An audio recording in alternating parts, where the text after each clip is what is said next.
1995, Sierra Online decided to break away from the primarily goofy and comedic series that had become their bailiwick, with a horror adventure game spearheaded by Sierra Online co-founder Roberta Williams. Pulling from the over-the-top horror films of the 70s and 60s, Phantasmagoria was a divisive and undeniably graphic experience that impressed with its production value but left many unimpressed in the story department. It was an expensive and daring game that was ultimately a success with no small help from the controversy surrounding its adult content. Not long after the release of Phantasmagoria, Roberta Williams, having scratched her itch to make a horror game, returned to the King's Quest series and passed the torch to fellow King's Quest writer Lorelei Shannon. With every intention of continuing the Phantasmagoria franchise as an anthology series, work soon began on an equally ambitious sequel titled Phantasmagoria: A Puzzle of Flesh, to be released in 1996, a little over a year later, with a Japanese Sega Saturn release a year after that.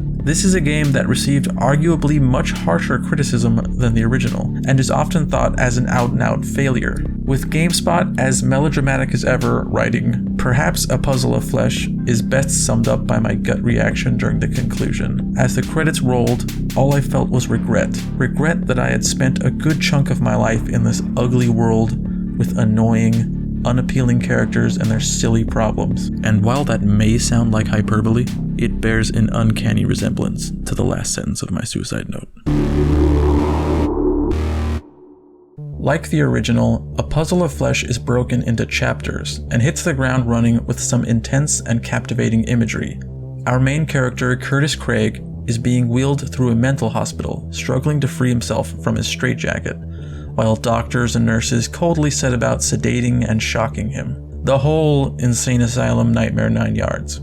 It establishes the game's foundation on psychological horror and raises questions about the nature of Curtis's character and his psychological well-being. The Curtis we see now seems like an ordinary 20-something making his way in the world, living alone with the exception of his rat Blob. He's friends with his coworkers, has a secret admirer sending him dirty postcards, and seems the picture of normalcy. Though this game from the outset seems to be a little more grounded in reality, it doesn't take long for something characteristically Sierra to happen. Curtis needs to head to work, but has misplaced his wallet. After a brief search through his apartment, he spots it under the couch. So what happens next is sort of baffling and completely at odds with the live-action thriller that's been set up for us. Can I just... Okay, like, between you and me, what would you do if your wallet was stuck under a couch? I admit I'm not the most athletic person. Most of my exercise comes as a result of having to chase down the ones that chew through their restraints. That's not fun at all. But I would at least give lifting or pushing the couch aside the old college try. Curtis does not do this. Curtis gets jazzed with it. And instead of lightly shoving aside this couch made of air and microlattice, Curtis goes and gets his pet rat Blob and sends him under the couch to extract the wallet. Boy, this is sure taking a while. Do you have another rat you can send in there to get Blob? I'm not trying to be a dick, but this is clearly the special way you perceive obstacles. Curtis coaxes Blob back from under the couch using a granola bar, and Blob is considerate enough to have brought the wallet back with him. In truth, this moment is sort of adorable, but having gone into this game blind, at this point, I'm still trying to put my finger on what this game is, and so far I'm getting mixed signals. Curtis heads to his job, where he is a cubicle drone for a pharmaceutical company called Wintech. This is where we are introduced to the rest of the characters, which include Trevor, Curtis's best friend, which may be one of the first and certainly one of the better representations of a homosexual man in a video game. It's one of many surprisingly progressive aspects to this game's story. Trevor is really funny and throws out a lot of pop culture references, and most importantly, isn't written to be just a sassy gay sidekick. He actually has a layered personality, a purpose in the story, and has genuine chemistry with Curtis on screen. These guys behave like friends from what I've observed of the concept. There is Jocelyn, the woman who thinks she's Curtis's girlfriend, though Curtis would not be caught acknowledging that in public, much to Jocelyn's annoyance. Oh, Curtis, why? Why all the secrecy? Are you ashamed of me or something? Curtis seems to sincerely like her, but is not nearly as into the idea of a relationship as she is. Jocelyn is not a great character, but I think she feels like a real person with understandable goals and flaws, that get stretched to the point of betrayal in the last 2 minutes of the game. Heather works in the cubicle across from Curtis, and quickly reveals that she is the one who has been sending him suggestive letters. She is the antithesis of Jocelyn. His time with Jocelyn is familiar and safe, but Heather is unpredictable and exciting. Curtis goes about his day as usual until he is punched in the face by a disembodied fist. Unlike Adrian, Curtis is immediately off-put by this fact. And it was a solid punch too. There's blood on his keyboard and he has a bruise on his lip. Throughout the day, Curtis begins to experience more and more unsettling hallucinations and even outright flashbacks to what is clearly an abusive and unpleasant childhood. He becomes visibly shaken. Freak. Oh, that's Bob. He's an asshole. I know this is early in the game, but it's around this time that I think I was really excited about playing this game.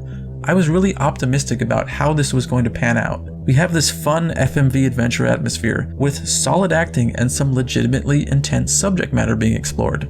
There are a lot of fun plot points set up. A lot. Like too many. Like a suspicious amount. In between these visions, Heather comes on to Curtis a few times, but he's still reserved about acting on his feelings. Though he doesn't entirely take Jocelyn seriously, he is at least capable of realizing that cheating on your girlfriend is at the very least frowned upon. This does lead to one of the best visual gags I've ever seen. I like you, Curtis.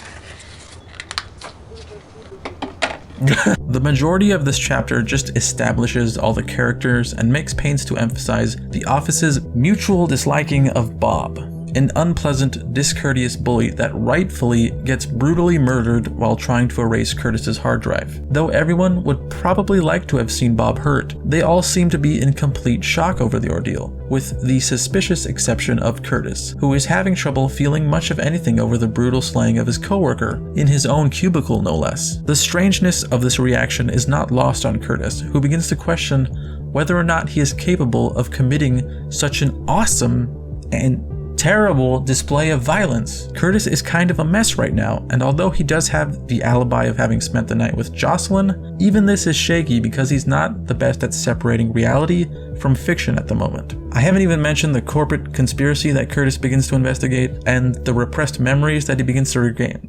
And the repressed memories that he begins to regain.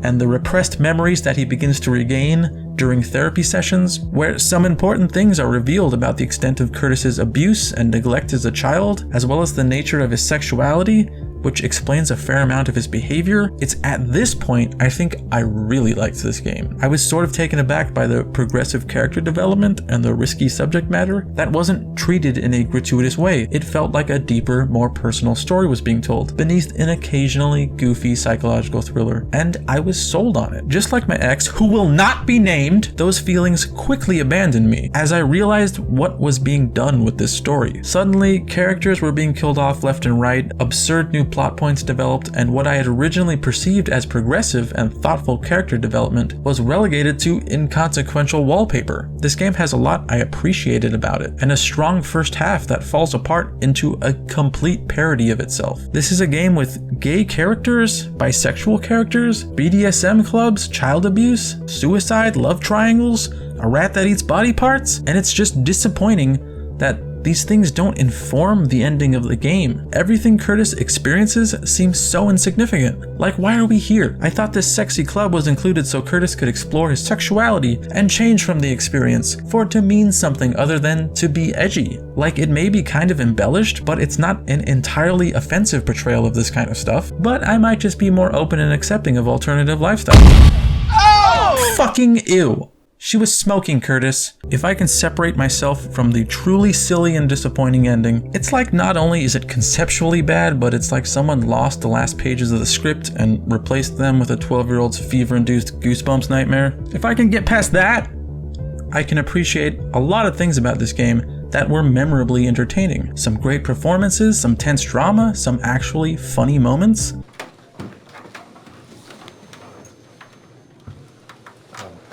Excuse me. Hello, Curtis. What's bothering you today? Everything. Despite trying its best to be adult and controversial, it's just a lot of different ideas. This is a story that distracts you with a somewhat compelling slice of life while desperately wanting you to be shocked with violence or sex which creates this weird disconnect between Curtis and his personal life and the actual plot, which becomes increasingly convoluted and silly as it goes. It's like when you're just trying to watch a show or something and this weird subplot keeps coming up. Yes?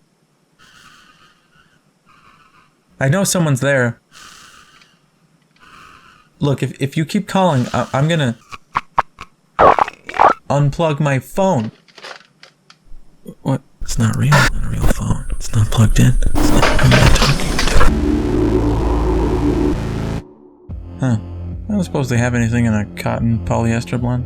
Oh, the most noteworthy thing about A Puzzle of Flesh's gameplay is that it's noticeably more minimal than its precursor. Your interaction is more often reduced to activating things, and progress is made by initiating certain conversations or accomplishing a certain number of things within a chapter. Your inventory more often than not holds items that aren't meant to be used to access new areas or help Curtis get something done, more like they are placeholders for certain topics of conversation. Like Jocelyn's hairpin starts a conversation about Jocelyn, and the erotic postcard starts a conversation about Heather. The unfortunate result of this system is that it makes conversations seem really disjointed.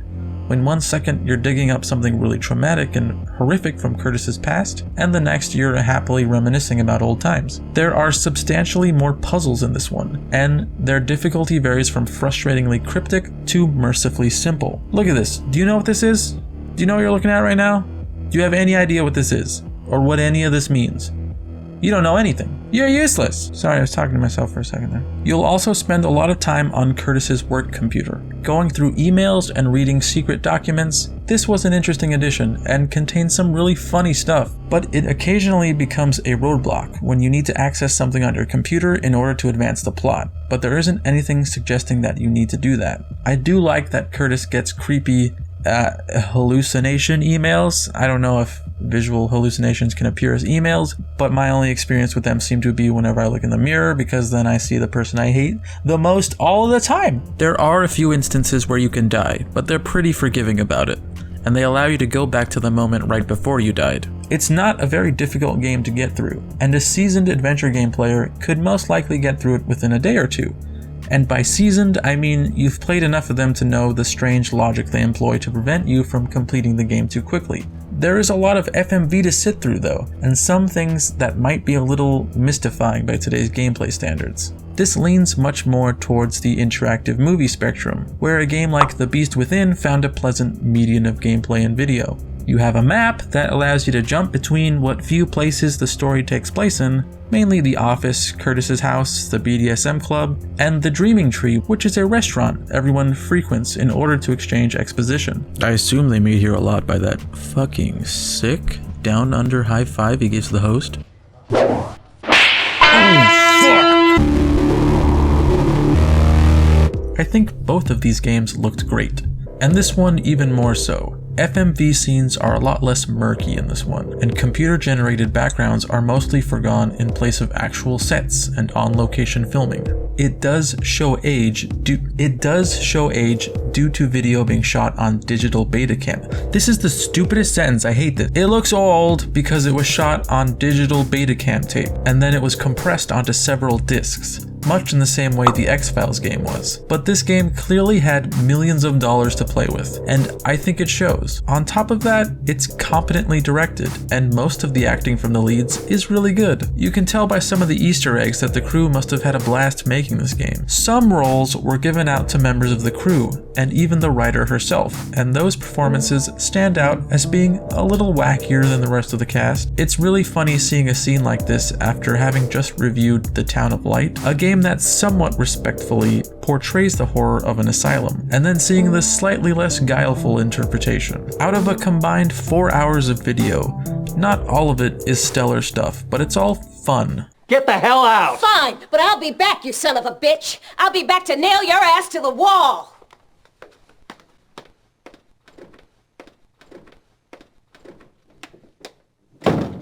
I found the music to be mostly serviceable, with the occasional exception, but it seems like pretty standard adventure game fare that never lasts very long. Songs are built out of short snippets that loop pretty obviously. I did enjoy the tracks that play during your time spent at the club with Heather, even though they suffer from the same problem sometimes. They just seem a little more thought out, and it doesn't hurt that they seem to be emulating early industrial and EBM bands like Front 242, Nitzer Ebb, and Frontline Assembly, and not doing a terrible job of it either. I would have enjoyed the sound accompanying the rest of the game. That would have really helped add some character to the soundtrack. There's even a payoff in the end credits where they use just a legit goth industrial song.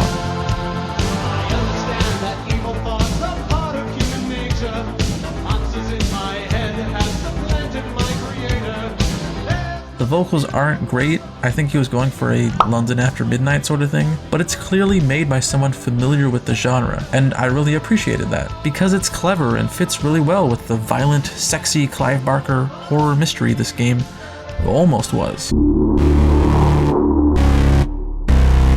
I'm reminded of that dismayed GameSpot critic, just seething with anger, filled with regret. I can understand being disappointed or at odds with some of the decisions made, but really, if this is a genre you enjoy and frequently partake in, A Puzzle of Flesh is an okay adventure game, dressed up with a big budget and dark subject matter. It does some things really well and fails at others, but not enough to make me regret ever playing it. I had a lot of fun